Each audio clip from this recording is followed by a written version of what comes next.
Case file 001। अमावस की रात, वातावरण में असामान्य कंपन। यह है धुलपुर गांव, जहां रात होते ही इंसानी गतिविधियां बंद हो जाती हैं। वजह, एक असफल प्रयोग। ग्रामीणों का मानना है कि वो अमावस्या को आती है और जो भी उसके दस्तक देने पर दरवाजा खोलता है वो सुबह तक जिंदा नहीं रहता।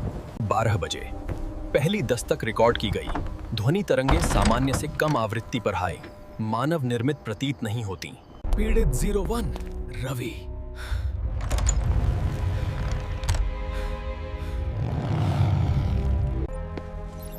Case file 001। शरीर पर कोई बाहरी घाव नहीं, लेकिन जीवन ऊर्जा जैसे किसी ने शरीर से चूस ली हो। Case file 002। दूसरा अमावस्या। गांव वालों ने अपने घर बंद कर लिए, लेकिन दस्तक का स्रोत। अब आवाज सामूहिक है, मानो कोई वितरित चेतना हो गई जो एक साथ कई जगहों पर प्रकट होने में सक्षम है।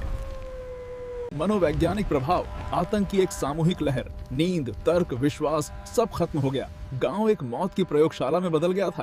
पीड़ित 03 महेश, उसने दरवाजा नहीं खोला, बस झांका। नतीजा वही रहा, सुबह तक बेजान। निष्कर्ष, राक्षसी इकाई आंखों के संपर्क से भी प्रभावी है। मेरे प्रयोग अंतिम चरण में हैं। अब कोई मुझे रोक नहीं सकता। ये मेरी सबसे बड़ी रचना होगी। प्रवेश द्वार, एक अज्ञात साधु।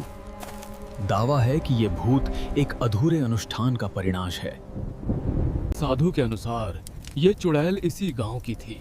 उसकी मौत प्यार में धोखे और काले तांत्रिक अनुष्ठानों के कारण हुई थी। ये नियंत्रण से बाहर हो रहा है।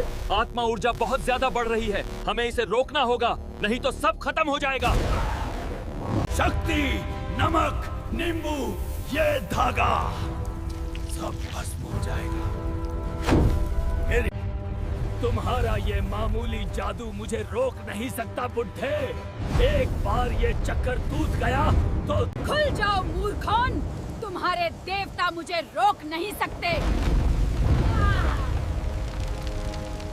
साधु ने पूरे बल से मंत्र सक्रिय कर दिया, अपनी जीवन ऊर्जा के बदले।